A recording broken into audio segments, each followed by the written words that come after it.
Hello, and blessings, beautiful souls. Sarava, and I share to you, how are you today? It is so nice to be looking into your beautiful smiling faces. It is currently 6:44 p.m. here, and the rain is pouring down. I'm in my witch's cottage, and I'm waiting for a recording of an interview that I just did for my coven to render and do all that kind of fun stuff. So I have to sit here basically until that's happened so that I can power down my gear, because I'm off grid and I can't leave this stuff going on overnight.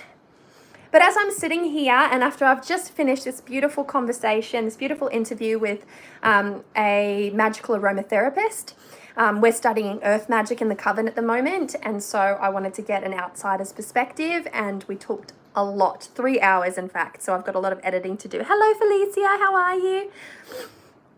And so as I was sitting here after having an awesome conversation, I just really appreciated having good community around me, like community that shares, that interacts, that exchanges. The person that I was talking to was Elder Crow of Earthly Alchemy. I unbox Elder's witches' chests, and in turn he donated his time and energy and wisdom to me and to the coven, and we just had this really nice exchange. And it's just wonderful to be able to connect with other witches, to support other creative witches, and do all of that fun stuff. Hey, Elder, I'm just talking about you. How you going? And so it got me thinking about, respecting other witches, respecting your fellow community members, and how important it is, and how I have forgotten that in the past, how other people will forget that as well, and how necessary it is to not just respect, but to empower and to support and to guide without being aggressive or imposing or domineering. It's really, really important to be able to offer wisdom as it comes about in an organic way when it is appropriate and does not infringe on another person's personal boundaries. And, there's so much that we can cover and unpack in that. But very recently I had a negative interaction with a younger witch. And I don't want to go too much into the details of it, because this took place very privately, and I'm not going to be that person that disrespects this person, even though I felt in the moment that I was disrespected. But I want to make sure that there's an anonymity there. And greetings, witchy sister. Hi, how are you, honey? And so what happened was something that sort of coincided with a succession of weird events, right? So let me tell you a little bit of the story. So many of you know that I live off grid, and I was up here in my witch's cottage, and it was filming day for me. So I try to batch create on days where I can, where the kids are not here and I've got the time, and I try to shoot video after video. I'm in Carson City, Nevada. Woohoo! That's awesome. And so here I am in my zone, really getting the most out of the experience, having a great time, feeling very verbally fluid, which is always a good thing because I can sometimes get a little tongue-tied. And I look out the window, and the Jehovah's Witness were coming up to my door. And I think to myself, wow, that's amazing. And there's more to that story, none of which was disrespectful, but it is at the same time, because I think that whenever somebody comes into your property, to your place of residence where you're relaxing, or potentially like me working, and then infringes their personal beliefs on you, as if to say, hey, look, I know better. I'm right, you're wrong. This is the way. Here, let me give you this propaganda that, showcases in every way, shape, or form that I am right and you're wrong, and God is the only way, etc., etc. Now, this is not a foreign concept. We've all come across a Bible basher from time to time, and this is no disrespect to those Bible bashers, each to their own. If your religion empowers you, just don't push it on me. But what happened this time, this negative interaction that I'm speaking of, was that only it came from a witch. Came from a young witch who had just recently made contact with her guides and decided to tell me that my roots, my family legacy, my ancestral practice, my hereditary practice was rather demonic, evil, that I should abandon that and come back to the light. And, it was very a strange email, but basically it was like, put down these things and stop with your pursuits of hoodoo and voodoo and all of this sort of African diaspora stuff, because if anyone knows anything about me, my family practices Umbanda, Macumba, and Candomblé, which is African diaspora spiritualities, and they do so from a Brazilian perspective. So that is my legacy, that's my history, that's my heritage. My grandmother built a beautiful covenstead over there, and I've taken you guys for a look. My videos are here on YouTube, you can see for yourself. That's a big deal of that's my entire upbringing, that's my entire childhood. I'm linked in that way to my sisters who do the same thing, you know, who had the same upbringing as I did. So when somebody comes in and disrespects that, they're not just disrespecting me, they're disrespecting my family, because we're all connected in that way. And I was really baffled by this. I was really baffled by this interaction, because I thought, has respect sunken so low that nobody really wants to participate in respecting one another anymore? Has it become such a cruel and grueling landscape that we can't authentically express ourselves anymore because we will not be respected? Now, add to that a similar interaction that happened just this week on my Australian witchcraft page. So I have a Facebook group called Australian Witchcraft, specifically for Australian witches. And every time somebody was posting on there, it was just getting this outward negativity.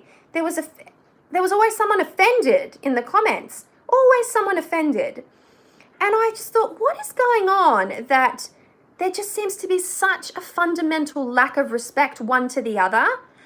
And by the way, this was on a post that I wrote, and it was under a witchy tip where I saw a lot of people spelling altar incorrectly. So I just said, hey guys, in the guise of just friendly interaction, friendly exchange, you know, I've seen this happen, etc., etc. It was done what I thought was done politely, but then it was like, apparently I was being disrespectful to the dyslexics, and I was being disrespectful to those whose first language wasn't English. And I thought that this was absolutely ironic, because my first language isn't English and I'm dyslexic, and I wrote that. And I thought to myself, I genuinely appreciate when somebody helps me out like that, because in an adult setting, when can you learn without actively going into a more traditional model of learning, i.e. a classroom, an adult learning center or something like that? We oftentimes learn through community. And in order for us to learn through community, there needs to be respect. There needs to be respect. There needs to be friendship. There needs to be that sensation of community truly present there in order for people to feel relaxed enough to learn one from the other. But more than that, in order to truly be open to receiving any kind of passive or forward kind of education. And I use the term education here loosely. Let's call it guidance, in fact. Good morning, Carla. And so it really comes down to that respect. But what I've found lately is that when you outwardly share something that's not been written by a political writer, where they have put it under the microscope to make sure that nothing that you have said can be twisted into anything negative. When the average person just goes to speak, that average person is not getting any respect these days, because that average person might be from a different culture. They might be from a different era. They might be from a different socioeconomic background or education level. There may be many things that impact the way that a person may communicate in person and online. And as such, if you're not open to the differences, and if you're not open to respecting, the differences that may be there, you can never just assume the differences that may be there. If you're not prepared to accept that, then you're always going to be offended. You will always be offended. And in many cases, the majority of people who are constantly being offended and then pushing back against that imagined offense are in fact causing a level of disrespect and harm within the community. Now, there is always going to be that moment where you need to genuinely be offended. Unfortunately, things like that do happen. But a lot of what I see now is really a lack of respect, a lack of acceptance for the differences of another. And I can honestly say that. Do I make Jezebel oil for sale? No, I don't. I don't make oils for sale. I, in fact, buy my oils from, places like Earthly Alchemy and Juniper Moon Apothecary is one of my favorite hoodoo oil makers. Here in Australia at least, and then overseas you can get beautiful oils from the House of Hoodoo, I believe, and Conjure Goddess does have some. Denise Alvarado does have some. There's plenty of places that make them. But as I was saying, like, I know this, from personal experience, because I am a Brazilian woman who lives in Australia. I am white. I have like green eyes, and my natural hair color is a mousy blondie brown, and I don't have a skerrick of an accent. And so when a person is talking to me, they're talking to me as though they assume that I am Australian because I look and I sound Australian. They're just naturally assuming that. They don't understand that, the first 16 years of my life was spent in a third world country practicing a, traditional hereditary style African diaspora tradition. How can you possibly tell from just looking at me that that's my history, that's my heritage? You absolutely can't. And as such, when I speak from the perspective of an immigrant in this country. And yet you cannot tell that from my perspective, if you're just listening to me, unless I'm outlining everything that I'm outlining right now. And so my point here is that everybody has a story, and assumptions should never be made on the basis of another person's practice, on another person's heritage, on another person's assumed brilliance, if you will. Those types of assumptions should never ever be made, because by making those assumptions, you're in fact enforcing your own personal perspective on another person. And in this case, I'm specifically speaking about witchcraft. And so you're enforcing your personal perspectives on a fellow witch, a community member that deserves more respect than that. So to me, that kind of interaction is no better than the Jehovah's Witness that knocks on your door with those little pamphlets saying, hey, this is the way, I'm right, you're wrong, this is what's right. Let me force this down your throat because you apparently have no idea. Like, they don't know who I am. They don't know my history, my heritage. They don't know where I'm coming from, how attached I am to my spirituality, how deeply respectful I am of my ancestors, how deeply respectful I am of my family lineage. They don't understand any of that. And yet they can come into my home and enforce their will upon me without being invited. It's such an intrusive interaction that is so disrespectful in so many ways. And yet it happens. It happens from a cross-religion perspective, a cross-cultural religious perspective, if you will. But for that to happen inside the construct of witchcraft, the modern landscape of witchcraft, to have that happen, that is damn near sacrilegious, to use a religious term. It is terrible to think that it is okay to enforce your personal beliefs, your opinions on another person without that person having invited that type of addition into their life. And I certainly didn't invite this person to outwardly criticize my entire family and my entire family's heritage, our history, our legacy, the fact that my grandmother built a beautiful center, the fact that that could be turned into a museum at any day because it's been there for such a long time, all the people that she's helped, all the times that we did charity, all the blankets and food that we gave away. Like, nobody knows that story. Nobody knows the kindness that took place in that place. We accepted people of all walks of life, and we gave food and shelter and water to those who needed it. And we gave spirituality and a place of community to those who really needed such a thing. And it was such a wonderful family to be a part of. Whether you were inside our family, our blood family, or just our coven family. It was a beautiful place, and so much respect was given. So much so that when my grandmother passed away, thousands of people came to pay their respects. She was laden in roses. Thousands, not hundreds, thousands of people came to say goodbye because she had touched the lives of so many people. Not because she was a bad person, but because she was a genuinely beautiful soul. Nobody knows this. You know now because I'm telling you, but you don't know that. Like, the average person cannot look at me and possibly know that. And likewise for everybody else. Anybody who identifies, who self-identifies as a witch has a story that you don't know, and therefore assumptions cannot possibly be made about that person. You cannot possibly believe that you know more. How can you possibly believe that you know more? Is that arrogance? Is that narcissism? Is that just an unhealthy amount of disrespect, or I'm better than you are kind of attitude? Because, you know, there's a lot that's wrong with that, and there is so much that needs to be fixed if that it truly is the case. Now, witchcraft has never been a very welcome thing in many parts of the world, and it's still not. So for us in our modern times to be able to self-identify and go onto platforms such as YouTube and Facebook and Instagram and, you know, Tumblr and Twitter and all of that kind of good fun stuff, and actively interact with other community members that also self-identify as being witches, that is an incredible thing and a wonderful luxury that we have only recently been afforded.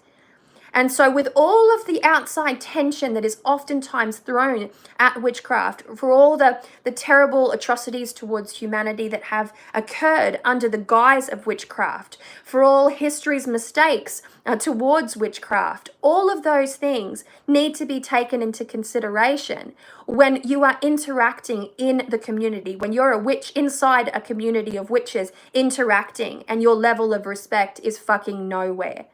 Like, it is a terrible, terrible shame. Respect must be given to the other person. You must honor and respect people's path, their right to choose their path, to design their path, to march their path the way that they want to march, to experiment, to grow, to learn. Don't shut the door on those people just because they're not doing their witchcraft the way that you are doing your witchcraft, because you never know what you can learn from another person. I'm a hereditary pagan witch from a traditional background. I'm 40 years old. I have 3 children. I live off-grid in this beautiful place, and I have so much knowledge under my belt, but I don't know it all, and I will always be learning from another person. Whether young or old, I've always got something that I can learn from another person. And the benefit of community is being afforded that opportunity to learn in whichever way that learning is provided, granted that that learning opportunity comes in a respectful community setting. When we begin to judge the practices of others, when we begin to enforce our views, our morals, our opinions on the practice of others, by simply judging that person at face value, we are in fact desecrating something that is far more holy than I believe anything that exists. And that is, you're desecrating a person's character. There's no respect there. Like, respect is such a big thing. It is such a huge thing. If you don't have respect for yourself and then you can't possibly have respect for others. And respect for others means treating other people kindly, you know, being open to who they are, understanding where they're coming from, actively listening to their story, and not making assumptions about their character, their history, their race, their legacy, their narrative. Like, it's really, really such a terrible shame when we cannot respect one another. Respect is absolutely everything. And with respect comes consideration. It comes kindness. It comes, you know, an opportunity to make friends. It comes an opportunity to solidify community. And it's a much nicer space than when we can solidify community. And we can really hold each other at, you know, in such a way that sort of honors the other person, regardless of where they're coming from and, you know, the way that they're practicing their craft. Witchcraft is not owned by anyone. That family traditions will own their brand of witchcraft, and that's about as much ownership as you can claim. You know, formal traditions such as Wicca of the Gardnerian variety, well, it's got a claim to it as well, because there is a legacy there, a lineage that you can follow back. You know, you've got a founder to that, you know, and it's traceable in that regard. But witchcraft is not owned by anyone. Every place in the world that has a practice of witchcraft or folk traditional magical practices will have cultivated their craft in keeping with their biosphere, in keeping with their cultural customs, in keeping with their languages and, their sacred sites and their views of the sacred. And so when you mix all of those people together from all different cultures and you put them on the internet and each person's talking about witchcraft and it looks and it sounds very different, it doesn't mean that one is better than the other or that one is absolute crap or that one cannot possibly be true, because that's not the way that you learned, that's not the way that you taught, that's not the way you read in a book.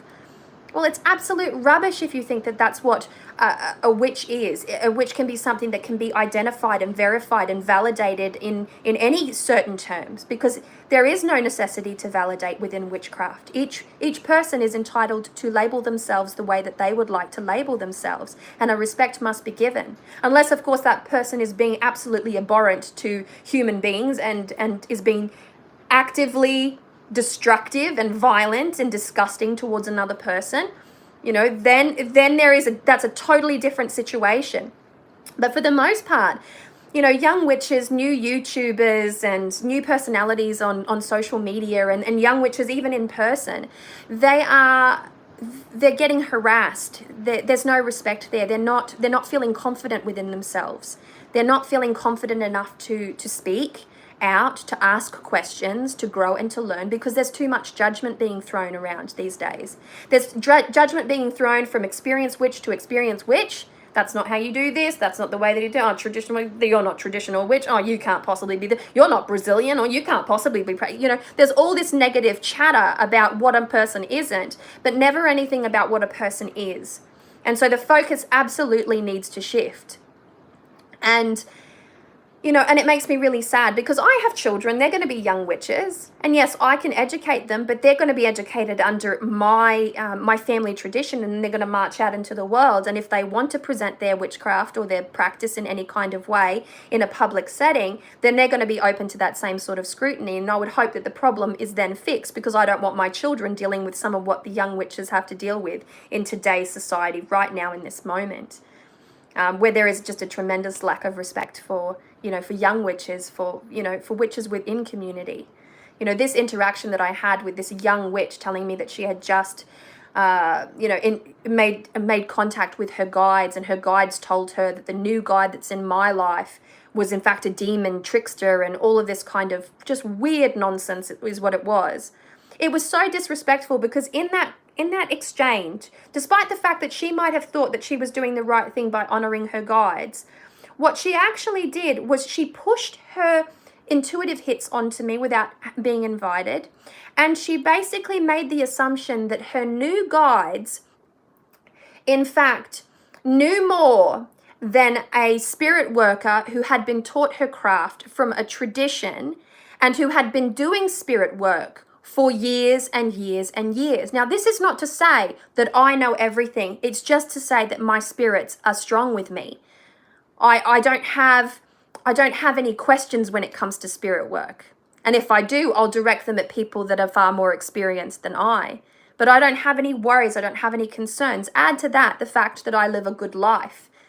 And if I was dealing with demons, and if I was dealing with like trickster things, situations within my life would be touched by that. And that in itself would be indicative that something had gone awry. Do you know what I mean? That type of thing doesn't just happen without one knowing, especially not one with even an ounce of experience. Like, even for the person that doesn't self-identify necessarily as witch, but is open to spirituality, to mysticism, or to the supernatural, will know if something's awry in their household. You don't have to be an incredible intuitive to know this. If there is some kind of negative entity around you, chances are you will have evidence of that, and therefore be able to make an educated assumption on the base of whatever kind of events are taking over in your life. And that obviously is not something that happens to me. Like, I live a happy, healthy life. I've got beautiful children, and I speak to my gods, my guides, my ancestors every single day, because I self-identify as a spirit worker. I'm a medium in the Umbanda tradition, and I kind of know what I'm doing. I feel like I know what I'm doing. And when I don't feel like I'm in control, then I ask questions. Then I I seek out wisdom, then I seek out advice. But that is for me to control, not for somebody else to control on my behalf. My right to learn at my own pace is something that is so absolutely sacred to me. And when somebody passively teaches me, I appreciate that. It's got nothing to do with me, having asked them. But when I'm passively learning from another person, that's a really beautiful thing.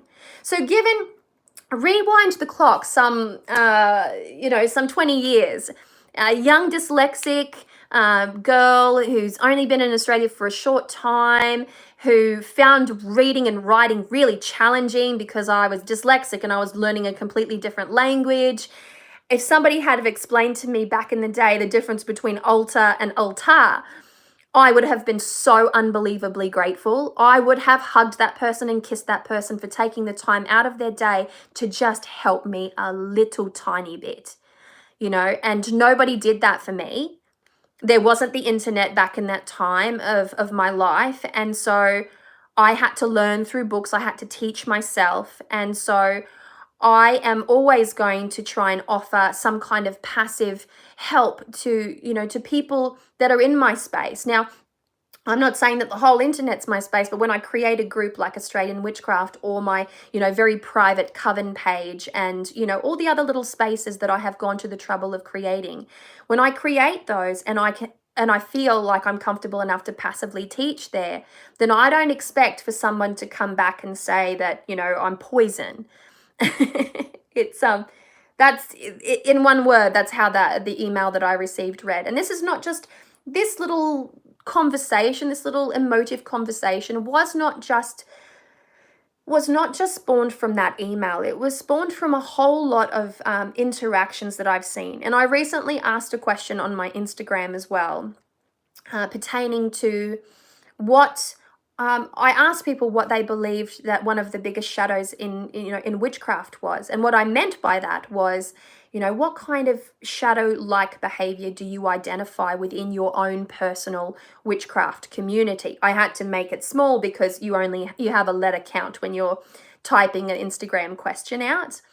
And the responses come private, and I'm not going to share anybody's responses, but what I did notice come through of the many of 300 plus responses that I got was that there was a lack of respect and that young witches were not feeling welcome. They didn't feel respected. They felt, in fact, a little bit taunted, and it made me so sad because I am a mother, like I said, and I do have small children that I hope will grow up to be beautiful, well-adjusted adults and still want to practice my family's tradition in their own beautiful, unique, modern way. And if they're met with that same kind of vitriolic assumption about, all the things that we can assume of a person, that will make me really sad. And so it pulled the heartstring that is most mother in me, is what I'm saying. And when I read these responses to like this lack of respect and to the feeling that, communities aren't as open as they like to say that they are. Oh yes, come, we're really welcoming. Everyone is really lovely, and we'll listen to you. And yes, come and be in our fold, to potentially just to add more subscriber counts or higher numbers of likes and whatever platform you're using. But when that person gets there, what they are met with is anything but kindness. It's not courteous. It's not caring. It's not loving. And if you spend any time at all in my coven space, my beautiful coven space, Coven of the Witch Weaver, which I have on Patreon, you will know just how beautiful that space is and how respectful one person is of the other. And I have designed that space to be that way because there is no space like that outside. If I put a video up here, yes, the majority of my beautiful subscribers are going to be nice to me, but there's always going to be a C word amongst it. There's always going to be something nasty. And it's not coming from just a troll. It can sometimes be like you're doing this way, you're doing this that way, or that's not right, or this isn't right, and you should do it this way, or you read that. There's always this like constant barrage of criticisms, and it's not just on me. I don't get a lot of it, in fact. So I'm pretty lucky in that way. I don't get too much of it. But I do see it towards others. I see it towards younger channels. I see it towards more unique practitioners.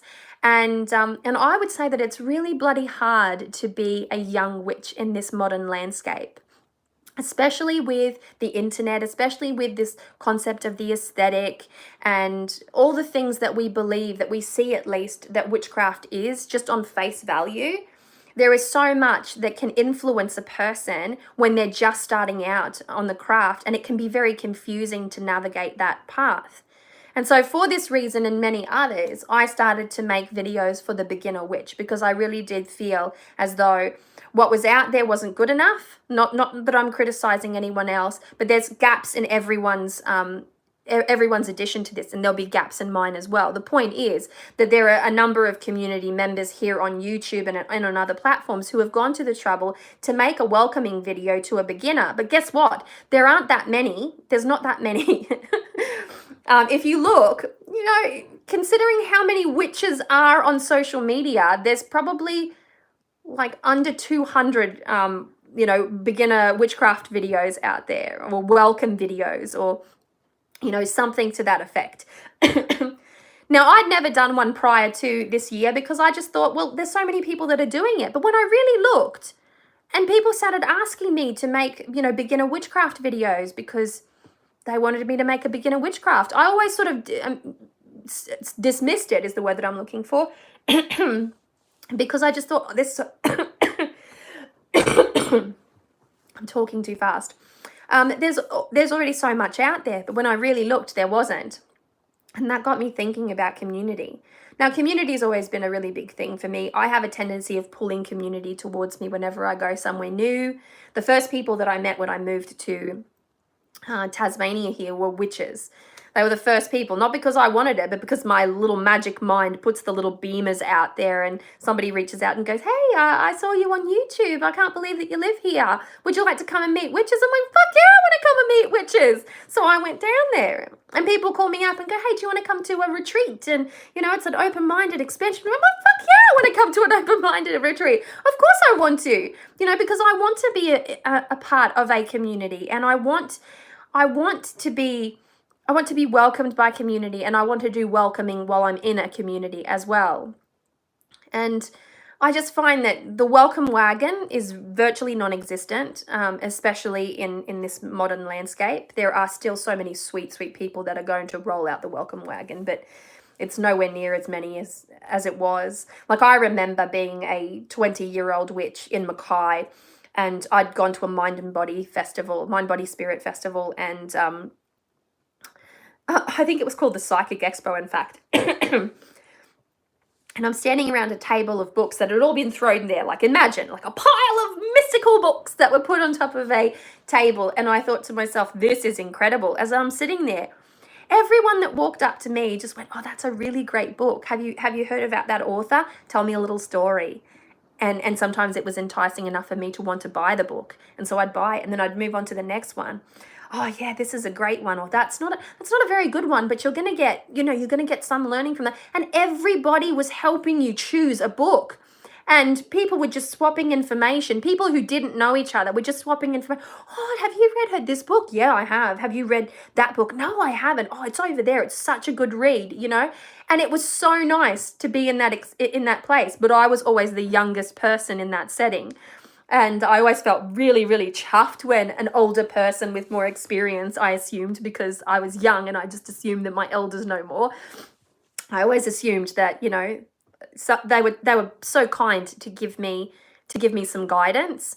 And I was always a well-guided person growing up. I wasn't autonomous in my practice. I'm not that amazing. And so even then, the experience that modern witches have today and young witches, they are autonomous in their practice. There's no one guiding them except for social media maybe and the books that they're reading. I had people who knew far more than I did telling me each and every day, showing me examples, taking me through the steps.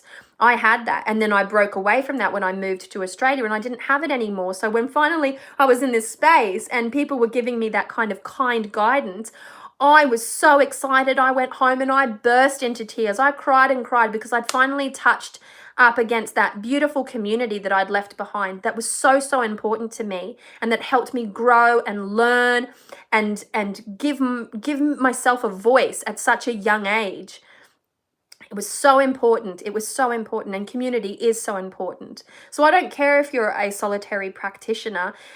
Even the most solitary of people still need to touch base with community here and there, every once in a while, because that's how we learn, that's how we grow, that's how we see what landscape we're in, and we test the waters, and we can exchange ideas, and we can grow. And then you can go back to your solitary practice, and in a couple of months' time come back out again and do your thing again. But it's how we interact with each other, it's how we learn, it's how we grow as a community. And if that experience is tainted by, people's crap, people's negative shadows, their necessity to judge, their necessity to feel as though they are better or know more, the arrogance and the narcissism that can at times occur within the community that then taints the entire experience, means that exchange isn't happening and that community isn't there. And it's really, really sad. And to be a young practitioner in the face of this is absolutely terrible. It's terrible. It's not kind. I'm older now, and I appreciate the fact that we really need to look after our youth, and we need to set good examples, and we need to mum them a bit, and we need to respect them as we're doing so. Passive learning is a beautiful thing, and passive learning is definitely something that you can do here on YouTube. You can, upload videos to YouTube that are of an educational nature, if you will, a how-to here, a tutorial there, whatever. And people can passively learn from that, and no nastiness, no shade needs to be thrown in that regard. And still, there will be, because someone out there will believe that they know more than you, that they know better than you, that they're more special than you are. And it really does shit on the fact that everyone is equally as special, and that everyone has a great deal of wisdom to share, and that nobody knows it all, and that being kind to one another is what's going to create a more loving and involved and healthy and just a beautiful community. And it's really sad that we don't respect each other more, and that we don't respect our young witches well, at least like they used to respect me when I was younger. I had such a great deal of respect given to me, despite the fact that I felt like, now I look back, I knew nothing. And then I realized that I still didn't know very much. But my thirst for learning was there. And my thirst for learning was never shut down. I was never told I was unwelcome, except for that one time. Except that one time with a ritual that no children were allowed to privy, but I was still peeking over the fence. There's stories. But I was never told no. I was never told that I wasn't welcome. I was never told that I was too young. I was never told that, I didn't know enough, or that I was silly. Adults invested their time and their energy in me. Back then, I know that it was because my grandmother was the coven priestess, the baba of the coven. I understand that that's why, but other children were there that were children of members of the coven, and we all got to learn together. And nobody ever shooed us away for being young, and nobody ever made us feel smaller than we actually were. Nobody tried to belittle us. And instead, what happened is that we were able to learn in a way that was both supportive and loving. And what I know now, that the amount of wisdom that I have been able to cultivate because people were kind enough to gift me that wisdom when I was young, is incredible. What I know now as a person, as a practitioner of the craft, and just as a human being, is incredible. The amount of knowledge, the amount of experience that I have. I've traveled far and wide, and I've learnt multiple languages, and I've cultivated different experiences in this realm and the realm of spirit as well. But you can't tell that from looking at me. You can't make the assumption that you know more or less. You can't. You can't hold people at such a high regard. Yes, I'm a hereditary practitioner. Doesn't mean I'm better. In fact, in some cases, it means I had it easier, right? Because I didn't have to do the hard yards all by myself. I'm not a first-generation witch, but you could be a first-generation witch, and that job is really difficult. Trying to learn from scratch without anyone teaching you, only being able to rely on books and free resources that you get online, that's a real challenge. And anybody that's doing that right now deserves a huge pat on the back, because that shit is not easy. It's not easy. And to think that A community could converge around those people and give them kindness and give them support and can give them passive learning to reach out to them.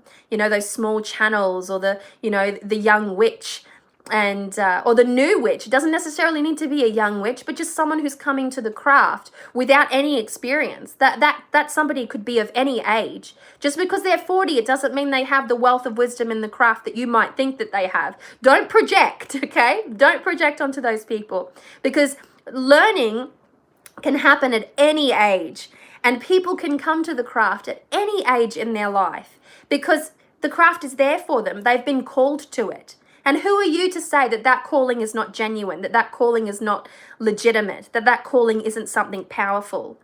The quickening is something that should be honored just as much as an initiation, just as much as a hereditary practice. When witchcraft calls to you and awakens the cells within your body and tells you this is the path for you, that is something to be respected, and that is not something to judge. And you can't possibly say that that hasn't occurred for another person because you aren't walking in somebody else's shoes.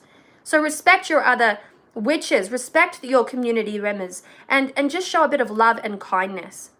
And with all of that said and done, thank you so much for allowing me to speak to you about this very heated topic, something that I'm quite passionate about and something that I would like to talk more about at a time in my life when I didn't have to turn off all my electronics because I was worried that my power for the night would run out.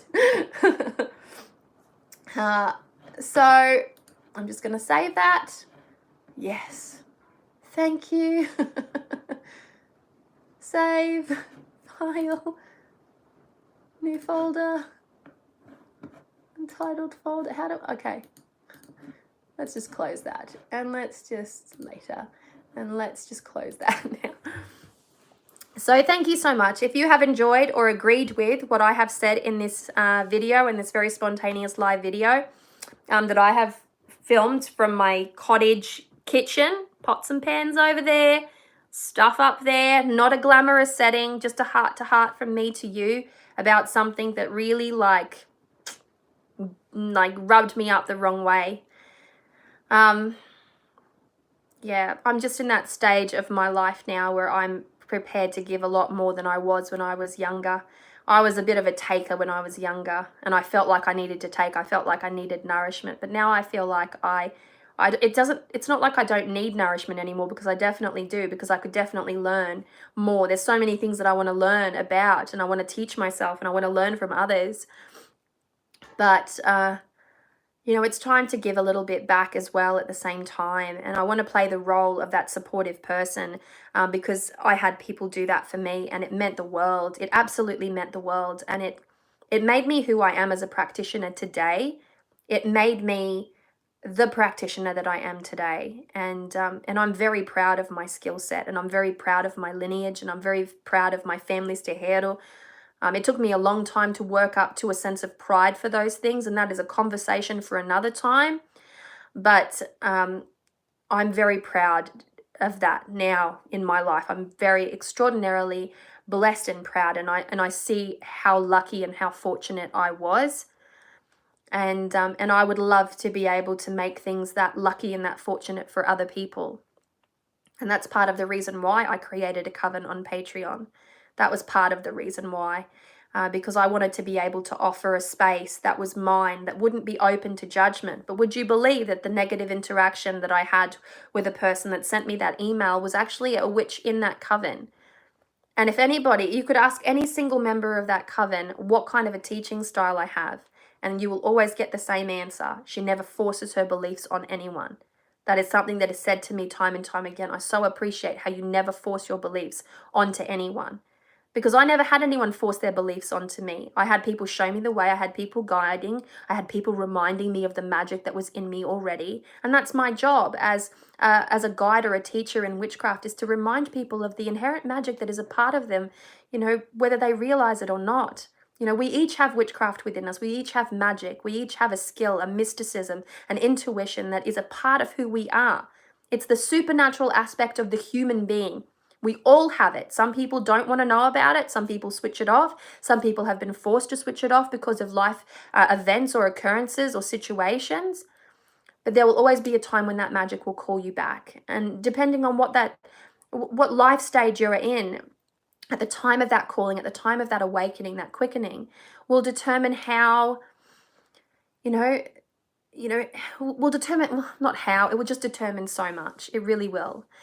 And so I hope that I've said something that might have inspired you to be kinder to others, or to be more welcoming, or to be more considerate, or to be less judgmental. I don't actually think that anybody who's that nasty is going to be watching this. I know that you're all beautiful people. But hopefully if I leave it up on YouTube, maybe someone who's an asshole will find it and go, oh shit, I've been an asshole. That's the passive hope right there. But I just want to say thank you for allowing me to share my thoughts with you on this subject, and I would love to hear any thoughts that you might have on this subject. If you want to do a video response, remember when video responses were really good? Remember when they were a thing that people really loved to do to contribute to the conversation? I think when YouTube killed the VR feature on channels, that it really limited the the community interaction. And nowadays, if you do a VR to a person, you actually have to go to their channel or find them on social media and say, hey, I did a video response to this video because you inspired me so much. It's such a personal interaction. It's no longer that community interaction. But yeah, it would be nice if more video responses, if more community chatter would come up. I know that tags are a big thing every so often. I'm not so into tags anymore, but I've been invited to do one for Southern Hemisphere witches, and I thought that would be fun. And I know that Alora tagged me in one some time ago, so I should probably get to doing that. I just don't have a terrible amount of free time anymore, and I want to start, doing more fun stuff. I'm also thinking about recreating some of my older videos, because I have been on YouTube for such a long time that I want to start recreating some of the older videos, because I'm not really proud of my my video quality now. I just feel like that's something that I could work on to make my channel a little nicer. But we'll see how we go with that. It's all ideas, and hopefully people watch it. At the end of the day, YouTube is YouTube, and I don't consider YouTube to be a terribly fair platform, or a platform that sort of honors or encourages the small creator, and it's a terrible shame. It used to be a platform where people really did like shout out one another, and they did sort of like wind out the welcome wagon and roll out the welcome mat, and all of that kind of good fun stuff. And I'm streaming this on my phone, so I'm not watching as the stuff is coming up, so I'll have to look at your comments towards the end. But I'm starting to lose my voice. It's very cold and rainy here, and my fire just went out, so I'm going to skedaddle, folks. Thank you so much for taking the time to hang out with me here, and for allowing me to speak to you on this subject. I truly, truly hope that anything that I've said in here, if it sparks some kind of a recognition within you, or sets off an epiphany of any kind, that you move in that direction. You follow that flow, because there is definitely a deficiency in community within the witchcraft community, at least, and there's quite the division here, there, and everywhere. And I'm not totally innocent in that. I've had my opinions. I've thrust my opinions down people's throat, and I regret doing that, because it's not kind. It's not the way to treat one another. No one knows it all. No one knows better than the other. Even the high priestess with 50 years of experience, they'll know, they will know, but they still won't know everything. It's a beautiful world with so much mysticism to it. There are so many different types of divination systems and traditions and folkloric practices.